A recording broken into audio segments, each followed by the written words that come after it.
O contexto económico atual de subida de taxas de juro poderá levar a um abrandamento económico na zona euro. Paira assim no ar o cenário de recessão. Mas para que não seja apanhado de surpresa, no mais recente episódio do podcast Manibar, partilho consigo como pode proteger a sua carteira num cenário de recessão. Olá, o meu nome é Bárbara Barroso, sou especialista em educação financeira e finanças pessoais e sejam bem-vindos ao Manibar. Money! Here we go. $100 million. The dollar is our god! Olá, meus amigos, como é que vocês estão? Espero que estejam todos bem e de boa saúde. Hoje vamos falar de um tema bastante importante e acredito que este seja um episódio importante e relevante não só para si, como também para os seus amigos e familiares, por isso recomendo que no final deste episódio o partilhe então com outras pessoas, porque informação é poder e quanto mais informação e conhecimento tivermos, melhor preparados estaremos para determinados cenários. E de que cenário falamos? Bem, pelo título já entendeu que falamos de recessão. E eu sei que não é um tema sexy, sei que muitas vezes tentamos fazer um bocadinho como avestruz e meter a cabeça na areia, porque a notícia não é boa, não é agradável, mas é necessário falar. E vou começar por dar aqui um bocadinho contexto, porque o próprio contexto económico é um momento de literacia financeira. Ora, tudo aponta para que a economia na zona euro deva contrair-se neste trimestre e não regressar a um crescimento tão cedo, de acordo com as estimativas de vários economistas e analistas. E isto porquê? Exatamente devido à política monetária adotada por parte do Banco Central Europeu, que tem vindo a subir as taxas de juro numa tentativa de baixar a inflação que se tem mantido elevada. Ou seja, desde o momento em que Portugal passou a fazer parte da zona euro, que adotou a moeda euro, há uma transferência então da política monetária para o Banco Central Europeu, toma estas decisões de política monetária, tem no seu mandato aqui a estabilidade de preços, manter uma inflação em torno dos 2% e um dos mecanismos e uma das formas que tem para o fazer é através da subida e descida da taxa de juros, neste caso para controlar uma inflação alta, o Banco Central Europeu tem vindo a agravar, ou seja, a aumentar as taxas de juros. Na reunião deste mês, os membros do Conselho do Banco Central Europeu anunciaram um agravamento em 0,25 pontos percentuais das suas taxas de juros. E a taxa de juros de depósito, que é atualmente a principal referência para custos de financiamento na zona euro, passou de 3,75% para 4%. E quando nós olhamos aqui para os últimos dados, desde julho do ano passado, e na tentativa de conter a inflação, o BCE já aumentou as taxas em mais de 4,5 pontos percentuais, ou seja, um aumento enorme. Passámos de um terreno negativo de menos 0,5% para 4%, naquela que tem sido a sequência de subidas mais rápida desde que o euro foi criado. Isso, por um lado, a inflação até já não está no pico que foi atingido em outubro de 10,1%, ou seja, temos vindo a assistir aqui a um decréscimo. A verdade é que ainda está muito longe dos 2% desejados por parte do Banco Central Europeu. Só para ter uma ideia, a inflação homóloga no mês passado, de agosto, foi de 5,3% na zona euro. Além disso, a taxa de inflação subjacente, que exclui os preços de ativos mais voláteis como a energia, os alimentos, ainda não está a recuar assim rapidamente como se deseja. Algo que tem levado vários membros do Banco Central Europeu a ficarem preocupados com a possibilidade de o cenário de inflação alta ter vindo para ficar. E, por outro lado, este endurecimento da política monetária também tem um efeito no abrandamento da atividade económica. Ou seja, o que se está a procurar fazer é exatamente contribuir para um abrandamento do consumo, ou seja, que as pessoas consumam menos para tentar controlar os preços. É isto que está a acontecer. E desde a segunda metade do ano passado, a economia da zona euro tem estado praticamente estagnada e não se pode afastar, neste cenário de taxas de juros altas, a possibilidade de se vir a registar uma recessão. E é perante este cenário e este enquadramento que é necessário nós prepararmos a nossa carteira. Quem já ouve os podcasts há mais tempo, os nossos alunos das nossas formações, sabem que quando existem aqui perspectivas de alteração económica, eu venho sempre alertar. Aliás, há 2 anos eu comecei a falar desta situação de subida de taxas de juros e que isto ia ter um grande impacto. E não se trata de, volto a dizer, mas é a guru das finanças. Não se trata disto, trata-se de ler dados. Os dados estão aí e ter a literacia financeira ajuda-nos a ler e a tomarmos medidas antes das coisas acontecerem. E então já se verificaram várias situações na história em que quem está melhor preparado em termos de conhecimento e quem tem as ferramentas corretas consegue ajustar aqui um bocadinho a rota e as finanças pessoais. Isto não quer dizer que não haja imprevisibilidades, porque existem imprevistos e nós não controlamos, nós não sabemos o que é que vai acontecer amanhã. A minha questão é, está melhor ou pior preparado para um cenário como esses?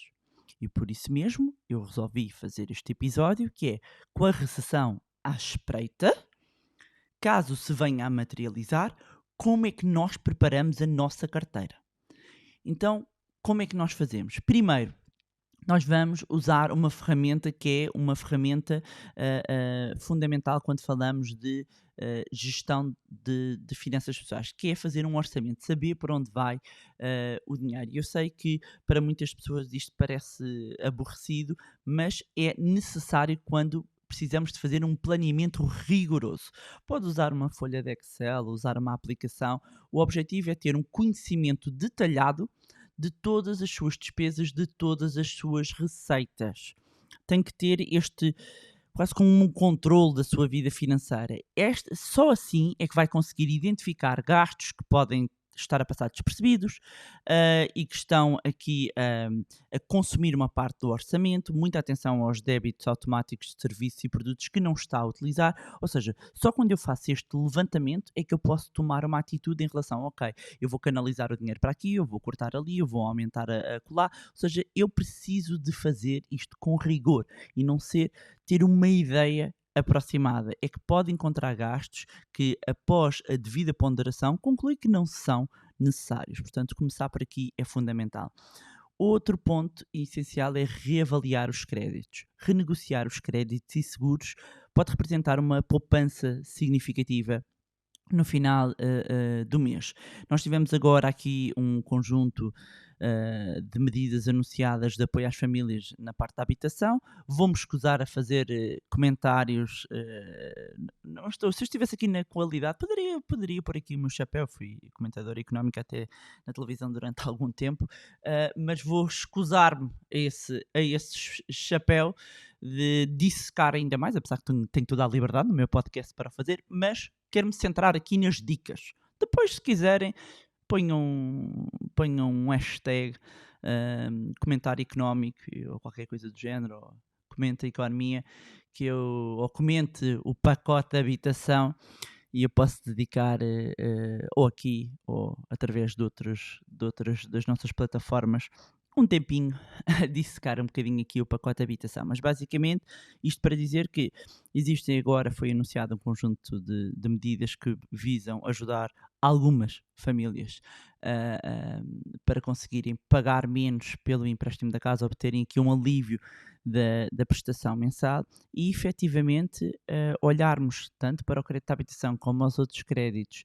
e procurar uma alternativa financeiramente mais vantajosa é relevante quando nós estamos a preparar a nossa carteira. E não esquecer também um conjunto de seguros que por vezes estão associados a estes créditos. Portanto, é também um momento importante para fazer uma pesquisa em outras instituições financeiras e se oferecerem melhores condições, ponder fazer a transferência do crédito para outras entidades e conseguir reduzir as prestações mensais. Muitas vezes é aqui nos créditos onde nós temos aqui grandes poupanças, no sentido em que falamos de grandes montantes. Portanto, quando nós vamos olhar para os orçamentos das famílias, os empréstimos, seja o da casa, sejam outros, têm normalmente um peso considerável. Toda a poupança que nós consigamos ter aqui é relevante, e é relevante sobretudo num cenário de juros elevados. Nós tivemos um período de juros durante uma década anormalmente baixos e negativos. Agora o cenário alterou-se, todos nós sentimos o impacto que isto tem no orçamento das famílias, portanto toda a poupança conseguida é relevante. Isto remete-nos para outra dica, digamos aqui, outra estratégia para conseguir preparar a carteira para uma recessão, e que está relacionada com esta, que é reavaliar a opção de taxa fixa no caso do crédito de habitação. Embora a Christine Lagarde, que é presidente do Banco Central Europeu, tenha dado a entender que as subidas dos juros poderão agora ter chegado aqui a um fim, também disse que os juros devem permanecer altos por algum tempo. Ora, para quem tem contratos que ainda não foram alvo de revisão, porque há muita gente tem, sobretudo quem contraiu empréstimos ou transferiu nos últimos 5 anos, muitas pessoas têm Euribor a 12 meses e, portanto, vamos imaginar uma pessoa que tenha feito uma revisão ou que tenha uma revisão em outubro, em novembro ou dezembro, ainda não sentiu esta última subida e ainda a vai sentir. Portanto, quem ainda não foi alvo de revisão e por isso ainda não teve o impacto da subida, fixar a taxa antes deste aumento pode ser uma possibilidade, por uma questão de previsibilidade do pagamento das prestações. E há bancos que estão a fazer opções de taxa fixa 2, 3 anos, assim prazos curtos, e em muitos casos significa pagar menos do que com a revisão da prestação. Ou seja, têm chegado muitos casos de pessoas, vou dar aqui só assim uns números só para entenderem, pessoas se calhar que têm uma prestação de 400, ela vai passar para 680 e conseguem fixar uma taxa a 590 ou a 600. Ou seja, fixando a taxa conseguem ter uma prestação mais baixa do que a nova que virá fruto da revisão que ainda irá acontecer. Mas dizer que esta deve ser sempre uma opção que implica olhar para os números e fazer as contas. Não estou a dizer ir a correr, até porque depois existem prós e contras, como em tudo, inclusivamente este ano, e que foi estendida esta medida relativamente à amortização do crédito de habitação, a isenção da comissão de amortização antecipada, para o caso de pessoas que paguem antecipadamente a totalidade ou uma parte do crédito de habitação com taxa variável. Quando nós falamos destas opções entre taxa fixa e taxa variável, não existem verdades absolutas, até porque tudo irá depender da prestação, se pretende amortizar mais cedo ou não, da proposta de fixação da taxa que lhe é feita por parte da instituição, mas esta é uma opção a colocar em cima da mesa e a fazer as contas. Outro ponto fundamental é evitar dívidas, sobretudo com juros altos. Em qualquer período económico, as dívidas são sempre de evitar, sobretudo quando vão pressionar a nossa própria taxa de esforço, quando nos vão consumir uma parte considerável do nosso orçamento, e num período de recessão mais ainda. Portanto, o foco será sempre conseguir manter os seus compromissos financeiros, mas não aumentar o seu nível de endividamento. Este não é um período bom para aumentar o nível de endividamento. Depois, outro ponto fundamental também é renegociar as suas despesas. Ficar atento aqui às várias ofertas de fornecedores de serviços, luzes, gás, operadores de telecomunicações, serviços de streaming, ou seja, manter-se informado. Até pode manter os serviços, mas esteja atento às promoções, aos novos pacotes e às novas ofertas, porque, como eu sempre digo, garanto-lhe que é assim, ninguém lhe vai a ligar a dizer que está a pagar mais. Portanto, temos que ser nós a fazer este trabalho ativo. E no somatório, às vezes, pequenas poupanças aqui e ali, depois acabam por ter um peso considerável.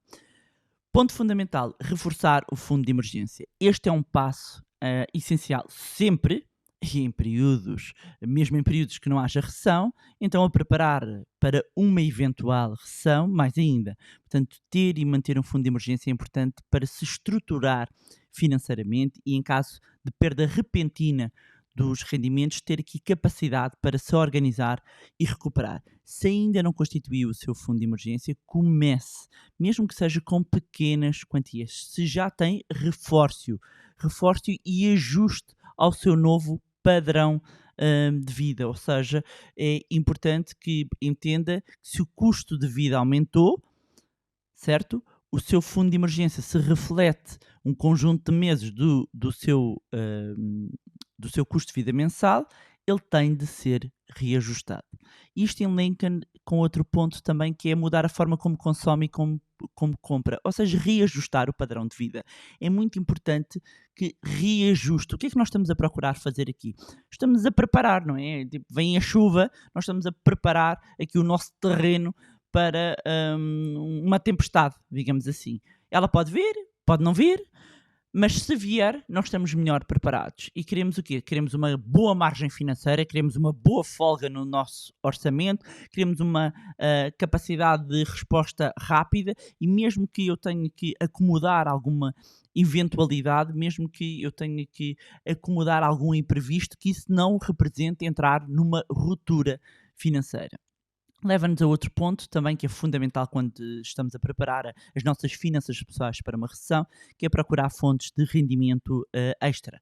Uma das melhores formas de se preparar para tempos difíceis é desenvolver múltiplas fontes de renda e, sobretudo, antes de virem os cenários de recessão, ou seja, procurar diversificar as fontes de rendimento da mesma forma que diversifica a sua própria carteira de investimentos, ou seja, não estar dependente apenas de um só rendimento. E eu sei que a nossa cabeça, muitas vezes, e não é só a nossa cabeça, a forma como nós somos ensinados na escola é para um pensamento muito linear, e é muito difícil. Aliás, há um conjunto de exercícios até no nosso curso do Zero à Liberdade Financeira, onde nós trabalhamos exatamente como é que nós podemos ganhar mais e obter diferentes fontes de rendimento. Porque, de facto, nós podemos reduzir as nossas despesas, mas há um limite a partir do qual não conseguimos mais eficiência financeira. Portanto, se queremos aumentar a nossa capacidade de poupança, temos que aumentar as nossas fontes de rendimento.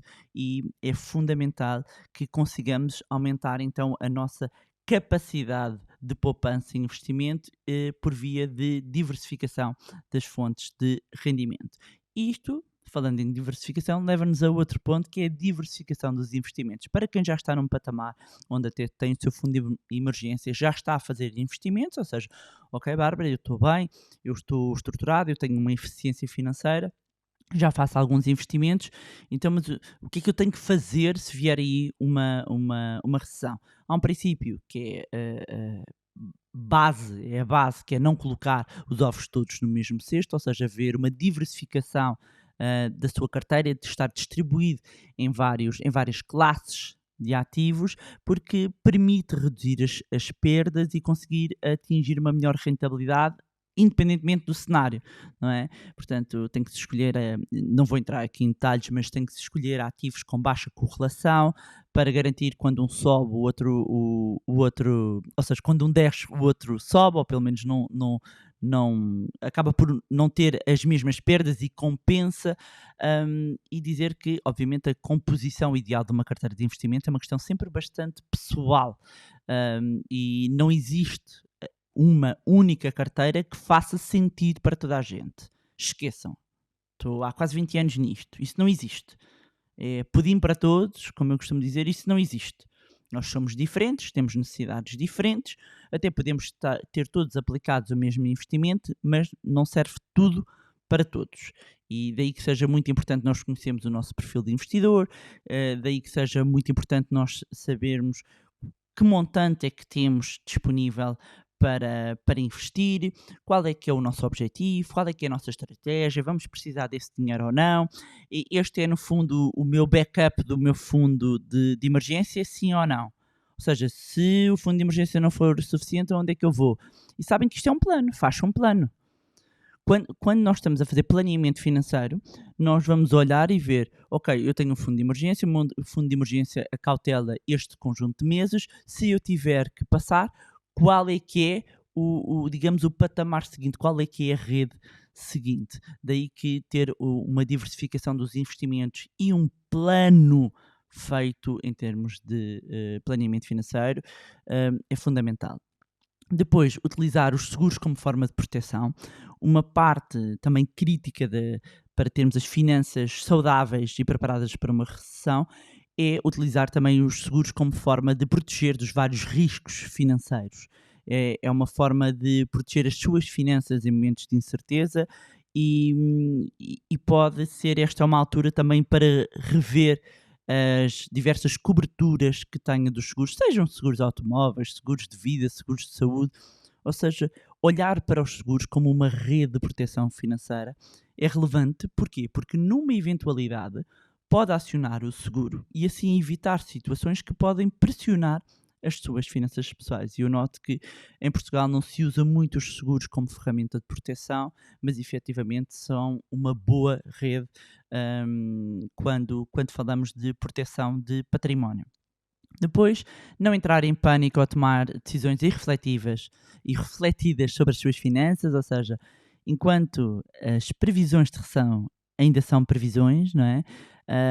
Temos aqui alguma margem para montar um plano para que, quando surjam os desafios reais, as decisões em parte já estejam, não é tomadas, mas pelo menos já temos umas linhas orientadoras, evitar tomar decisões irrefletidas, entrar em pânico, tomar aquelas que não são muitas vezes as melhores decisões, porque efetivamente quando a casa já está a arder, é muito difícil estar a pensar, não é? Espero. Casa a arder, metáfora, como é óbvio. E é importante também resistir a tomar decisões e fazer movimentos, até do ponto de vista também do investimento, impulsivos. Ou seja, conseguir evitar tomar decisões que vão afetar a sua vida financeira e depois, em bom rigor, nem sabe muito bem o que é que está a fazer. Daí que o investimento na literacia financeira seja tão importante, porque nos dá o conhecimento necessário para saber como atuar.